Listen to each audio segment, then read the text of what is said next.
Ranger Bill, warrior of the woodland, struggling against extreme odds, traveling dangerous trails, fighting the many enemies of nature. This is the job of the guardian of the forest, Ranger Bill.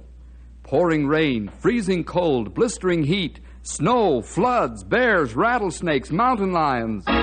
Yes, all this in exchange for the satisfaction and pride of a job well done.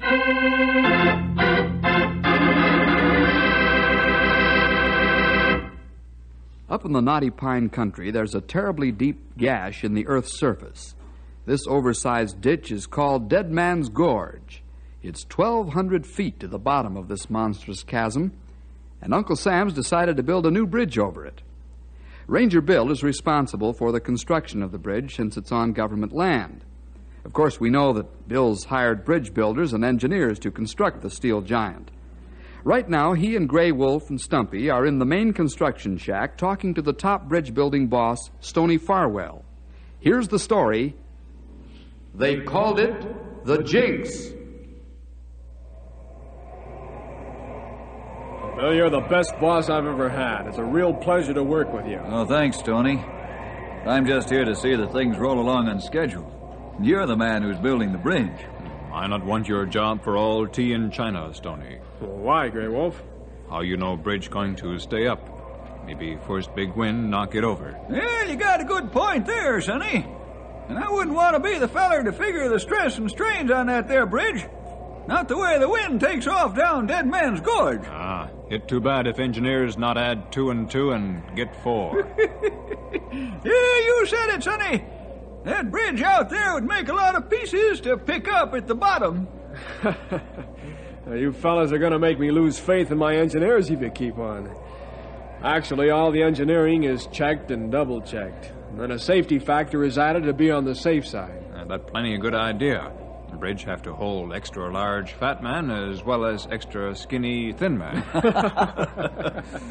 Gray Wolf, that was a good one. Yeah, you'll be catching up to my record if you keep that up, young feller. I like you fellows who laugh at corny joke.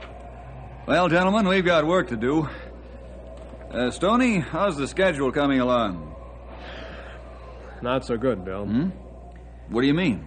Well, here, take a look at the schedule yourself. It'll explain better than I can. Thanks, Tony. According to the schedule, you're a week behind. That's right, Bill. How come? I need a good general bridge foreman. Someone who really knows the fine points of getting things done. I just can't do it all myself. Well, is there such a man available? Yes. Who is he? Tom Ferris. Tom Ferris? Been a long time since I've seen him. Is he the man we need? I'll say he is. Tom is the best in the field. Well, then, let's get him up here right away. Well, it's not as easy as all that, Bill. Oh? Is he employed now? That's the least of my worries. Stoney, will you stop beating around the bush?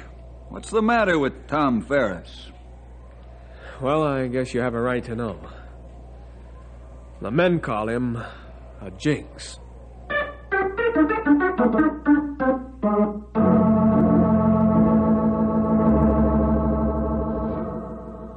It's mighty cold out on the bridge. The men get so chilled from the frosty wind and the cold steel that they're given a rest period every hour and a half. There's the stop work signal. The girder setters, the riveters, the bucket men, the structural foremen, the laborers stiffly climb down from the superstructure or up from the substructure and head for the coffee shack.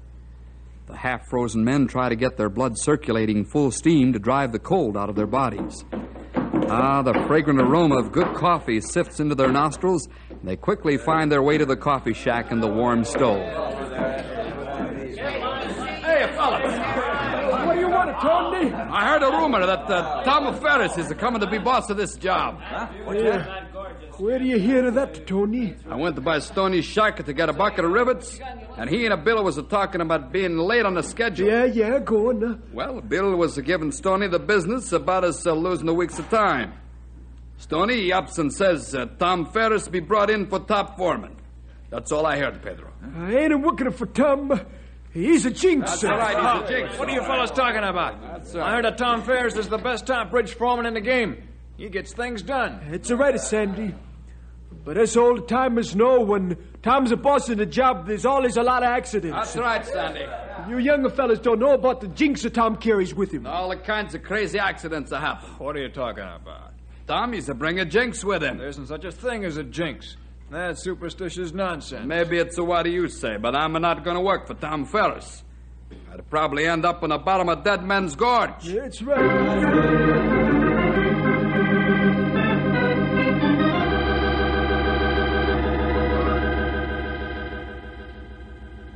Say, Stoney, what's all this here nonsense about Tom being a jinx?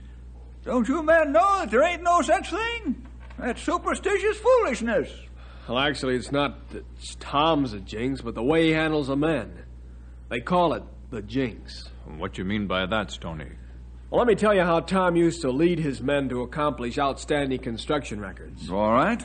I'd appreciate some of the background on Tom. We've met several times, but this I didn't know. When I graduated from engineering school, I worked on the Mid-Mountain Bridge as a junior engineer. Tom was a top foreman on that job.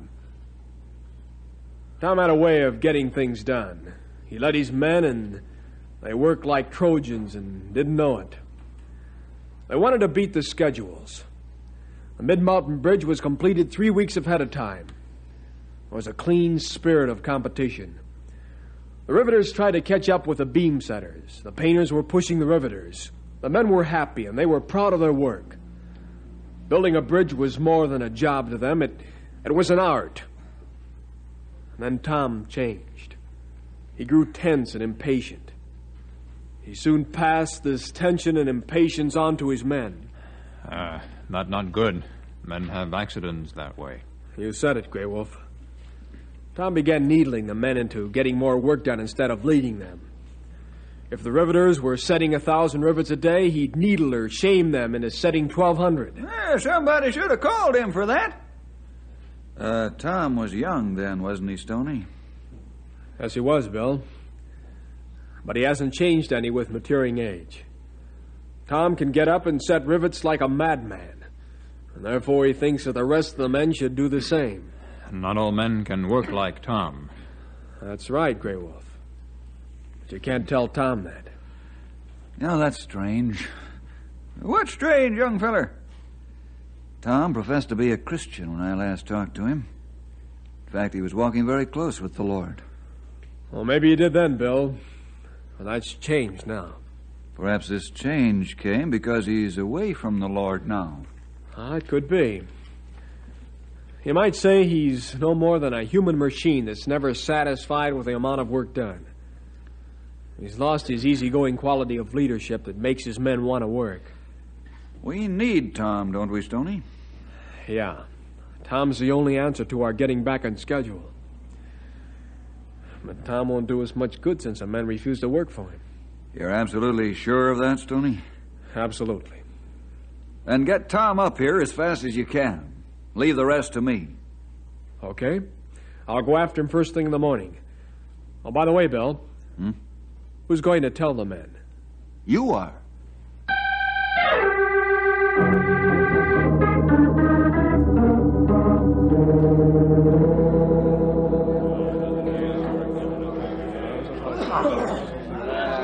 All right, fellas, quiet down.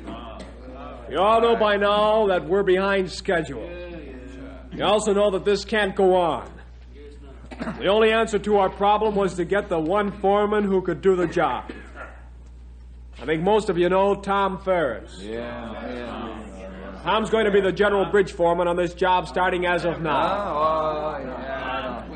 We're all familiar with Tom's ability to get things done. Since our construction is a week behind, we've asked Tom to help us bring the work up to schedule in a reasonable length of time. Tom, do you want to say anything to the fellas? Nothing more than I'm glad to be here. I know we'll all work together as a team and build this bridge ahead of schedule. And so what do you think, Tom? I ain't working for you. Not no more. You're a jinx. As you said it. Yeah, Pedro's right. I'm quitting too. Pedro, you know better than to talk like that. You've never had an accident on the job. That's all right, Tom. I ain't no sticking around until I get one either. That's right. Pedro's right. You know it. It's a long way to the bottom of the gorge. I'm not waiting till I'm on the bottom looking up. I quit. What's the matter? Have you lost your nerve, Tony? When it comes to the work with you, I have. I'd rather be a live coward than a dead hero.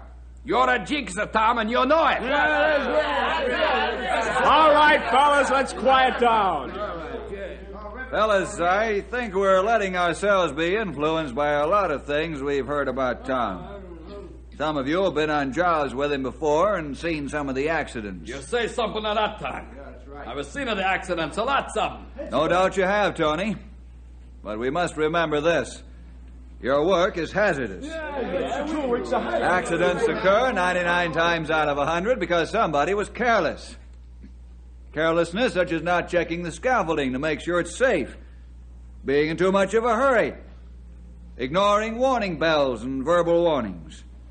There are dozens of ways a person can be careless.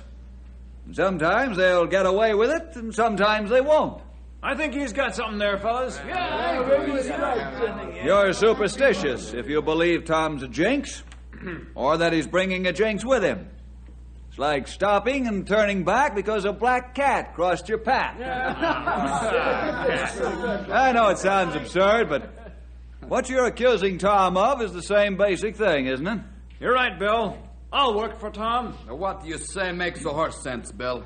I'll stick on a job. I want to be a stubborn mule, but the first accident that comes, I'm a leave here. Unless the accident's of me.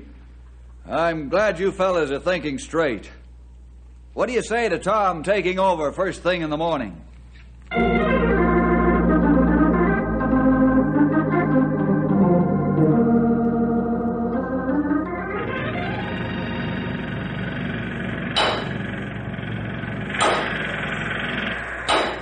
What's the matter up there, Lefty? The lip on this gun is not straight, Tom. Can you set it with one bolt? Yeah, I can do it. Well, do it then. Don't stand there yakking. You got another beam coming behind you.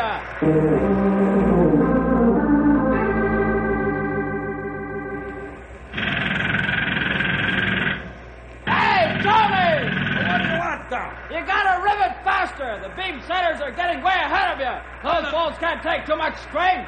I don't know, Superman, boss. I'm going as fast as I can. Don't give me the business, Tony. You're the best riveter in the country. Step it up, man, or those bull beams will fall on your head.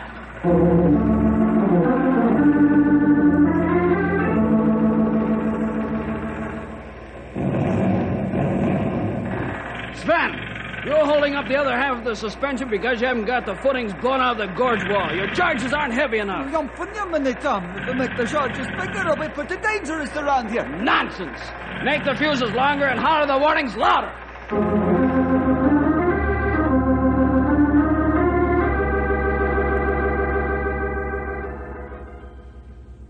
Well, Bill, look at the way the work's getting done. By the end of next week, we'll be a day ahead of schedule, thanks to you. Thanks to me. Yeah, you're the man who talked the men into working for Tom. Well, there wasn't anything to that, Stoney. Tom's the man who's getting the men to produce the goods. And he's doing it without accidents. Boy, that man can sure hit the ball. Well, it's nothing short of a miracle the way the bridge is going up. Well, I'm certainly pleased the way things are going. But you know, Tom's not himself, Stoney. He's tense. Too tense. He never relaxes, even when he's eating. No, he's not the Tom I knew 5 years ago. Tony, Bill, that's an accident on the bridge.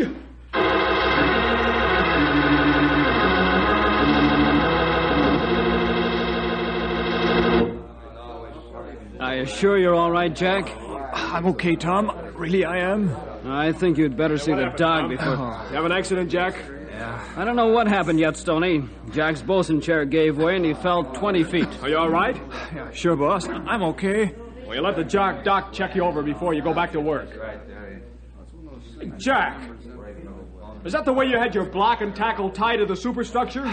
Yeah, that's right. I want to get this beam torched out before quitting time, and I thought the rig would hold me. Well, you got a lot of nerve topping your rig like that.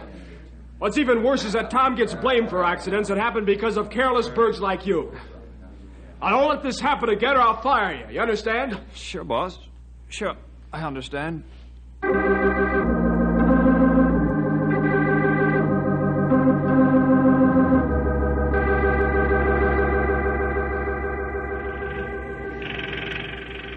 Now, you don't know how relieved I am that you pinned the accident right on Jack's carelessness in front of the men, Stoney. I'm glad I was able to, Tom, for your sake. Yeah.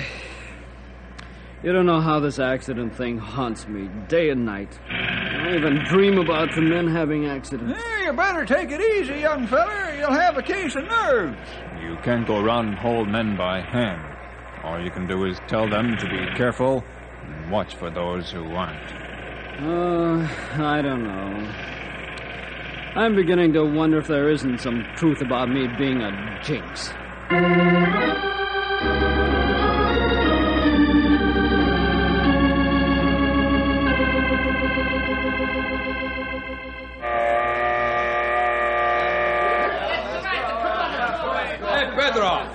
Hey, Pedro, the bridge she's to go up like a growing a boy, huh? Yes, Tony, the bridges she's growing almost too fast.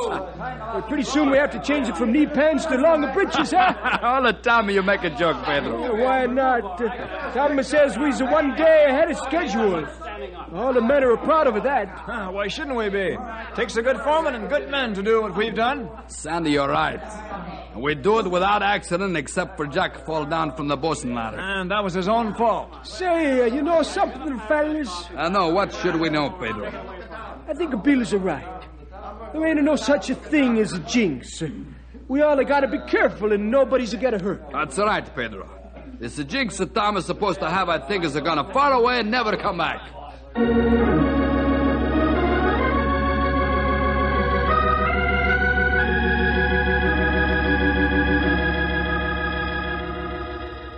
Tony's right.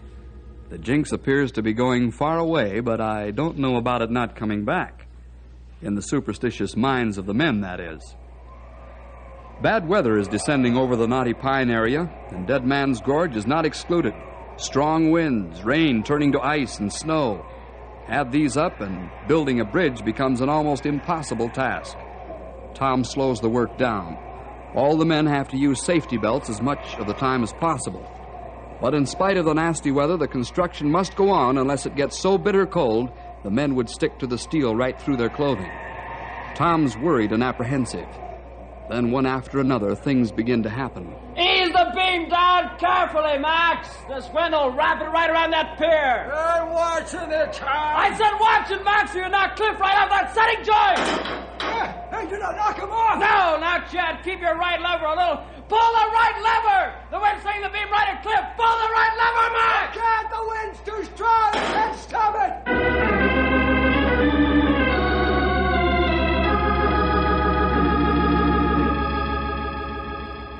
Pedro, the wind's going to take the rivet bucket. I'll fix it, Tom. Get that bucket, Pedro, quick. I can't do it. Hey, look out below. Hot rivets. Run for it, fellows.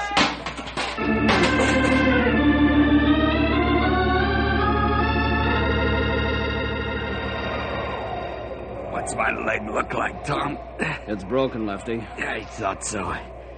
Feels like it's been smashed to smithereens.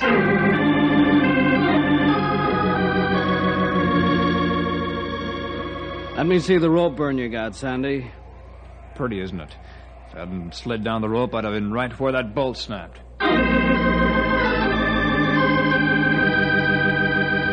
Though he's not dead, Tony, he probably wishes he were, the way he's smashed up.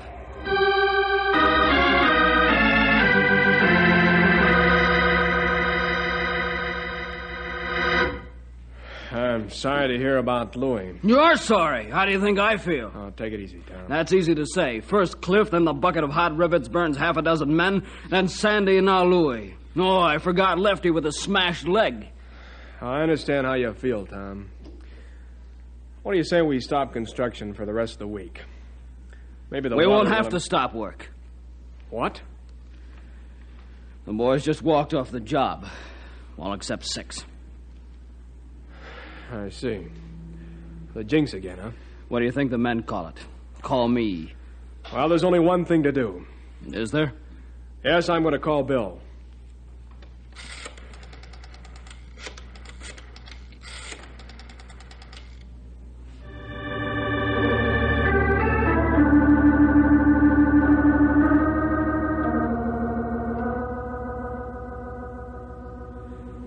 Well, that's the whole story, Bill. You can see the 6 men on the bridge from here, 7 with Tom. Perhaps Tom should have stopped operations during this foul weather. Bill, we've got a contract with a penalty clause in it if we don't finish on schedule. Tom did slow down the pace of the work. He even gave the men extra rest periods and worked them in shifts several of the really nasty days. Our men are used to working in foul weather. That's part of the job. Yeah, that's right, Stoney. What do you think about it?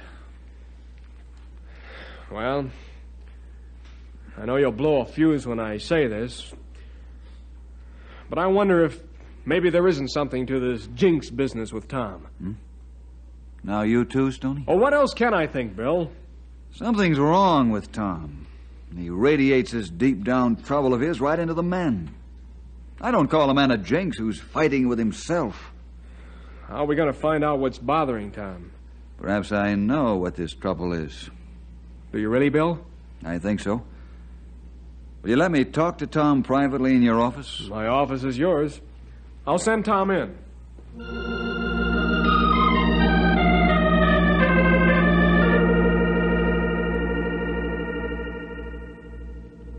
Now, Tom, what's eating you? What do you mean, what's eating me? There's nothing wrong with me. There's nothing besides this terrible fear I've developed of accidents to my men. Tom, don't try to buffalo me. I've worked with men all my life, all kinds of men. I know them pretty well. What are you getting at, Bill? I've told you what was wrong with me. You only told me half the story, Tom. What do you mean? Why are you fighting with yourself? Why, You told me a long time ago that you were a Christian, Tom. Can you still look me in the eye and say you're playing square with the Lord? Well, that is... Well, you see, Come Bill... on, talk like a man, Tom. Are you still letting the Lord run your life, or are you trying to do it on your own?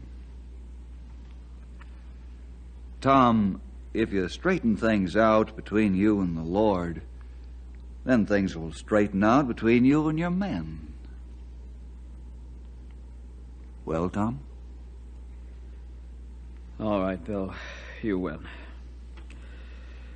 What's the use of fighting the Lord any longer? You're right. I haven't been letting him help me build bridges. I've been beating my head against a stone wall. You aren't telling me a thing, Tom. I knew that the first day you came on the job. You did? How? You aren't leading your men, Tom. You needle them into jealous competition with one another. They've contracted your restlessness and impatience. Oh, they do good work, but it's not the satisfying, high-quality work they could do. You see, Tom, a boss radiates his thoughts to his people. This happens faster by the boss's actions than his words. I never thought of it that way. Now that I do, I know you're right. Tom, are you ready to straighten things out between yourself and the Lord? Yeah, Bill. Let's have a good old-fashioned prayer meeting right here. Okay? Are you ready to go all the way with the Lord? Yes, Bill. The Lord's got to help me build bridges again, or I'll never make it.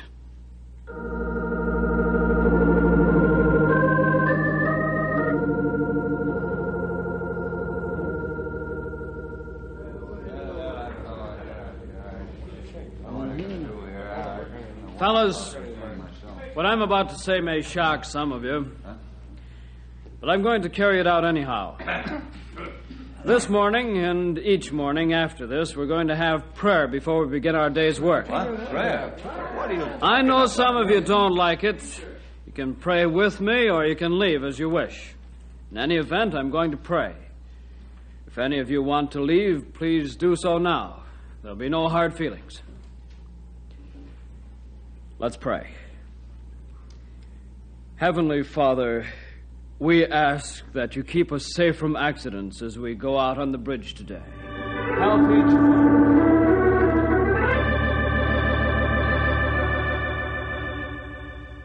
Hey, Sandy, it's good to see you. What's the news? Pedro, I hear good news from the grapevine. Tom's a changed man. I hear the same thing, Sandy. You did? Yeah, maybe I go back to work in the morning, eh?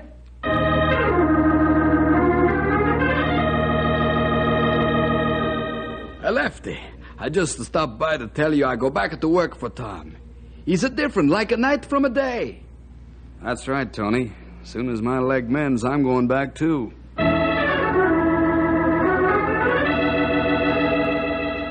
Well, Stoney, how about my old job? Can I have it back now that Tom's acting like a human being? Tom, I'd like to work for you again.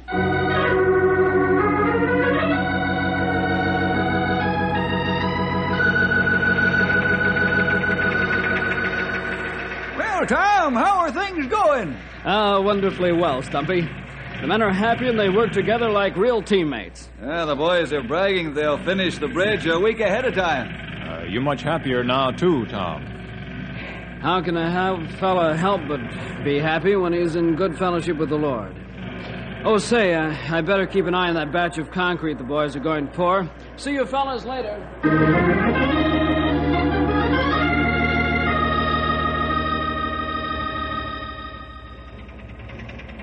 Hey, Tony, don't you think a Mac works as a crater pretty close to painted scaffold? Oh, that's all right, Pedro. I don't know about that. I don't want him to work that close to me. Max, he gonna put a hook right in your pocket and not a scratch. Yeah? It's a pretty big hook. Never you mind. Set Tony some rivets, eh, Pedro? Okay. Hey, Sandy, throw some hot ones, huh? Here they come.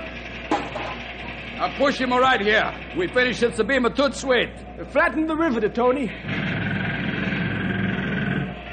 Watch that crane, Max! What are you trying to do? Knock me off of here! Josh, you got a pretty matter right now. I'm sorry, Josh. I try to keep away from the scaffold. No better, I'll take it up with Tom.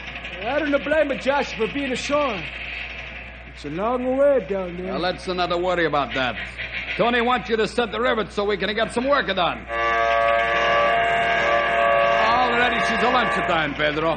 Now, let's quit the work, huh? You say, hey, look at it, Josh! Hey, the crane! Fuck, Jeff! You're gonna... I'm no kind of looker, Pedro. Hey, fellas, look! Josh is okay! Hey, look at him, Tony! He's the same! Oh, it's a great day. Josh needs to catch a rope and hang on like a crazy.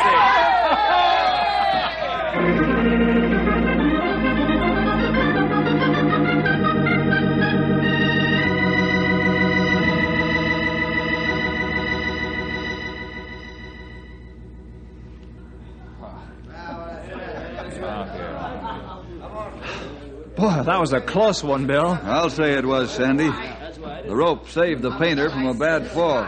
You know, Tony, just when we think everything's going to be fine, then this happens. So what? The painter didn't fall, did he? He's a grab of the rope, he's a safe, huh? Hey, that's right.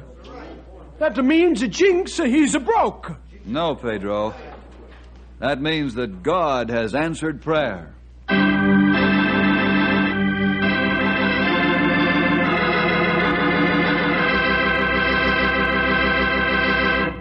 Yes, Bill, that was the Lord's answer to prayer, all right. He has strange ways of doing things sometimes. That is, they may be strange to us, but then the Lord's ways are always the best ways, aren't they? We'll see you next week for more adventure with